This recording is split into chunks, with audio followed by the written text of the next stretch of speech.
मलाई ब्रोकली बना लो।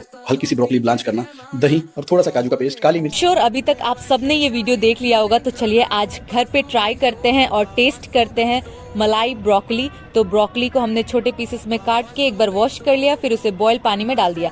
4 चम्मच दही, 1 चम्मच काजू का पेस्ट, लाल मिर्च पाउडर, हल्दी, नमक, ऑरिगेनो मिला के हमने एक पेस्ट बनाया और बॉयल किया हुआ ब्रोकली इसमें डाल दिया। फिर हमने तवे को गरम किया, थोड़ा सा ऑयल डाला और एक एक करके ब्रोकली को सेक लिया। तो चलिए अब बारी आ गई थी टेस्ट की। तो काफी धुआंधार मलाई ब्रोकली बना है और टेस्ट में भी ये काफी अच्छा था। स्टार्टर्स के लिए तो बहुत ही ज्यादा अच्छा था। तो चलिए मिलते हैं नेक्स्ट ब्लॉग में, बाय बाय।